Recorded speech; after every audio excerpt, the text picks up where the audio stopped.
نواز شریف صاحب د لندن نه دوبۍ ته راورسېدو. بل طرف ته ملګرو پلار او زوی آصف علي زرداري او بلاول بټو زرداري هغې چې پرون کومې خبرې مخې ته راوړې دي نو سیاسي چې کوم حالات دي نو څنګه چې 2 ورځې مخکې تاسو ته ما ویلي چې فاینل راوند شروع دی نو دا د هغه فاینل راوند اشارې دي خو عاجزانه ریکویسټ درته کوم ځکه چې پیج ډېر زیات کمزوری شوی دی ستاسو مینه ډېره زیاته کمه شوې ده نو ویډیو د ټولو ملګرو سره شیر کوئ او کمنټ کې موږ سره خپله رایې لازمي شریک کوئ ستاسو مرسته موږ له هم پکار ده ځکه که تاسو پورې موږ دا اواز در رسو نو د دې پیج په ذریعه باندې در رسو نو که چېرې پیج خراب شي نو بیا به تاسو ته دغه غږ نه در رسي نو ویډیو د ټولو ملګرو سره لازمي شیر کوئ خطبه چې کوم افسوسناک خبر دی نو هغه در سره اول شریک کوم تربت چې کومه علاقه د ملګرو نو د کمشنر هاوس خواته هلته کې یو دماکه شوې ده په هغه دماکه کې یو پولیس شهید شوی دی او 4 زخمیان دي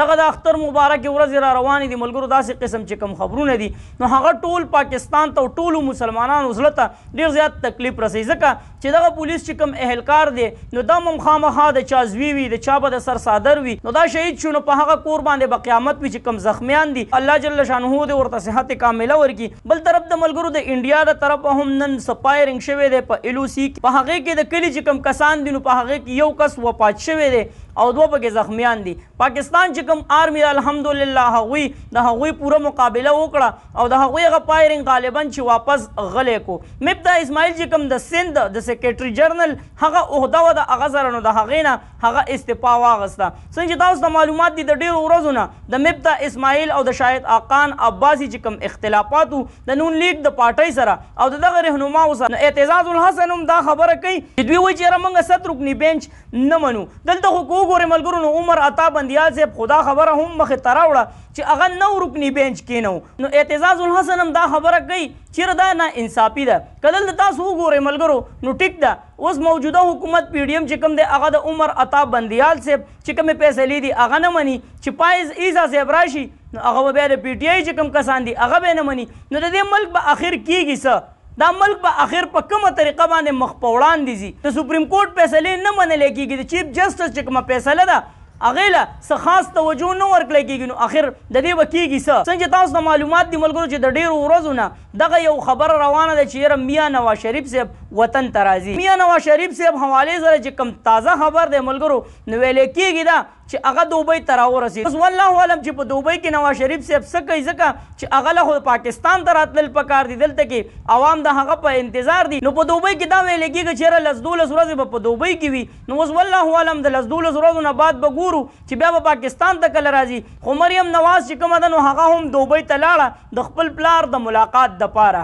شیخ رشید صاحب هم د موجوده حکومت دپاره یو بیان مخې ته راوړی دی دې سیټ کې تاسو ته ښکاري چې 13 جماعتوں کی سیاسی لاش ہے 14 جماعتونه چې کوم سیاسي مړي دي نو هغه د الیکشن نه ډېر زیات یریږي حکمران اتحاد نے ملک کو ڈپارٹ سے بچایا نہیں قریب پہنچایا چې کوم موجوده حکومت دی نو هغه دا خبره کوي چې حکمران اتحاد چې کوم د دوی اتحاد دی کوم د وخت حکمرانان دي او د دوی کوم اتفاق دی نو دوی ملک د ډپارټ نه بچ نه کو وایي ملک یې ډپارټ طرف ته بوتلو د شاه محمود قریشي حوالې سره خو مې در سره سهار یو ویډیو شریک کړې وه کله نه چې د شاه محمود قریشي دغه تصویران ما لیدلي دي نو ما ته پته لګېدی دی چې دا سړی د دې پارټۍ سره څه چل ول کوي یا د هغه خپل خیانت به ډېر زر مخې ته راوړي نو دې سیټ کې تاسو ته ښکاري چې دا وایي چیرې زه په هغه ټایم کې په کراچۍ کې وم کوم ټایم کې چې په 9 مۍ باندې کوم حالات تیر شوي دي نو خو په هغې کې زه موجود یم نه په هغې کې زه ملوث یم نو بلکل ستا خبره ټیک ده چې په هغه ټایم کې به ته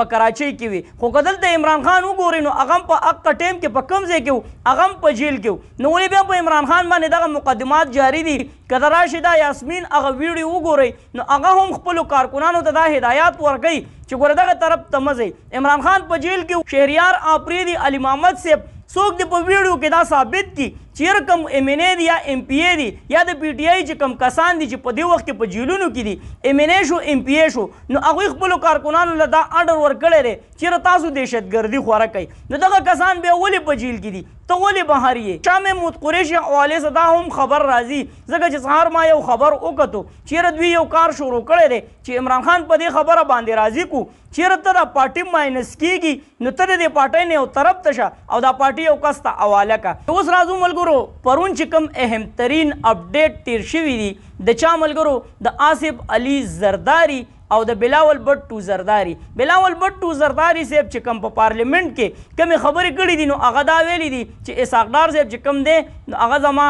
انکل دی شهباز شریف صاحب یاد کړی دی چې یاره د اوسه پورې د شهباز شریف صاحب په شان وزیر اعظم ما نه دی لیدلی بل طرف د ملګرو کو آصف علي زرداری صاحب وګورئ نو هغه د دوبۍ نه راغلی او اولنی چې کوم کانفرنس وکړو نو په هغې کې دا خبره واضحه کړو دا اشاره ورکړه چیرې زه عمران خان سره چې کوم اتحاد دی نو هغې ته تیار یم د عمران خان سره کېناستو ته تیار یم اخر ولې آصف علي زرداری دا الفاظ مخې ته راوړل په دې باندې ځان پوهه کوي څنګه چې تاسو ته معلومات دي ملګرو چې آصف علي زرداری دوبۍ ته تللی او د دوبۍ نه د چا سره رابطه کړې وه د نواز شریف صاحب سره څنګه چې تاسو ته معلومات دي د استحکام پاکستان پارټۍ مشر هغه تللی دی لندن ته د ډېرو ورځو نه په لندن کې دی او دا ویلی کېدل چې د نواز شریف صاحب سره به لازمي ملاقات کوي نو دلته کې زرداری نواز شریف صاحب ته دا وویل چې ته به د استحکام پاکستان پارټۍ چې کوم مشر دی څوک جهانګیر ترین نو د سره به ته میټینګ نه کوې د سره به ته ملاقات نه کوې خو غالبا چې نواز شریف صاحب د زرداری صاحب دغه خبره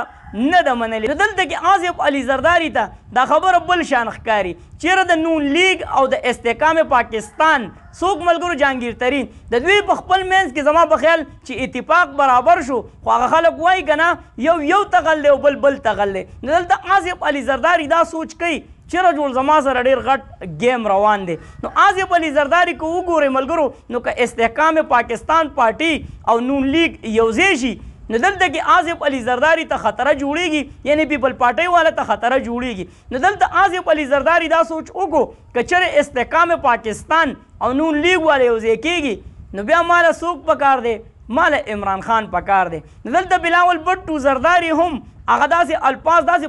پاسته الفاظ په پارلیمنت کې شروع کړه چې یو څو ورځې مخکې تاسو دا الفاظ د بلاول بټو زرداری د خولې نه نه دي اورېدلي ځکه که د سوات جلسه وګورئ نو هلته کې هم ګلاباري وکړه که د سند چې کوم وزیر اعلی دی مراد علي شاه نو هغه هم دا وویله چیرې کوم نون لیګ والا دی نو دوی د موږ له خپله حصه راکړي دلته د نجم سیټي او د زکا اشرف چې کومه مسله وه نو پیپل پارټۍ والا هغه خبره هم په نون لیګ باندې ځای کړه هر یوه خبره په نون لیګ باندې ځای کړه خو که اوس یې پستې شروع کړې نو دوی ته هم پته ولګېده چې یاره زموږ سره یو ډېر غټ گیم روان دی نو اوس یې دعوت ورکړو عمران خان له اشارې ورکړې مسکالې ورکړې چې راځه چې ما او تا یو شو نو د پیپل پارټۍ او د عمران خان اتحاد آیا پکار دی او که نه دلته کې د پرویز خټک حوالې سره هم یو خبر راځي ملګرو چې پرویز خټک به دوادار انټري کوي نو اوس که هغه دوادار انټري وکړي نو هغه به څه وکړي استحکام پاکستان پارټۍ حوالې سره چې کومې خبرې راتلې نو څه شوه استحکام پاکستان پارټي هغې چې کوم حالات دي هغه تاسو وکتل نو پرویز خټک به آخر داسې څه راوړي چې په هغې باندې به ټول پاکستان حیرانئ خو ما ته چې څه معلومیږي ملګرو نو دا راته معلومیږي شاه محمود قریشي او اسد عمر او چې کومه راغونډه شوې ده په پېښور کې نو د دې نه دا ظاهریږي چې ډېر زر زما خپله دا سوچ دی چې ډېر زر به تاسو د دې خلکو سره څوک وینئ پرویز خټک به هم د دې خلکو سره وینئ او د دې خلکو دا کوشش دی چې عمران خان دا پارټي شاه محمود قریشي ته حواله کړي نو څنګه چې تاسو کتلی شئ چې شاه محمود قریشي د اسد عمر چې کوم پارټۍ والا هغه له نوټیفیکیشن ورکړی نو شاه محمود قریشي ولګېدو او هغه نوټیفیکیشن یې ودرو چې اسد عمر ته تاسو کوم نوټیفیکیشن جاری کړی دی نو دا دې ودرولی شي نو د دې نه تاسو معلومات کولی شئ ځکه اسد عمر خو دغه خبرې مخې ته راوړي دي چې عمران خان دې ماینس شي نو بیا به د شاه محمود قریشي او دا چې کومه راغونډه شوې ده بیا به د دوی سوچ هم دقی چې عمران خان د دې پارټۍ نه سیټ ته شي او موږ ته دا پارټي حواله شي نو خبره ډېره پیچیده طرف ته روانه ده ملګرو خو تاسو سره به موږ نوي اپډیټ شریک کوو خو ویډیو به لازمي شریک کوئ د ټولو ملګرو سره دا د نن ورځې چې کوم اهم ترین اپډیټ دي تاسو سره مې شریک کړه تاسو باندې دغه اپډیټ څنګه ولګېدل کمنټ کې موږ سره خپله رایې لازمي شریک کړئ چېرته مې الله خاد آباد او خوشحاله ساته اخره کې یو واس پاکستان زنده آباد مسلمان زنده آباد تل دی آباد دی زموږ وطن پاکستان دی او مسلمان دی لوی الله پامان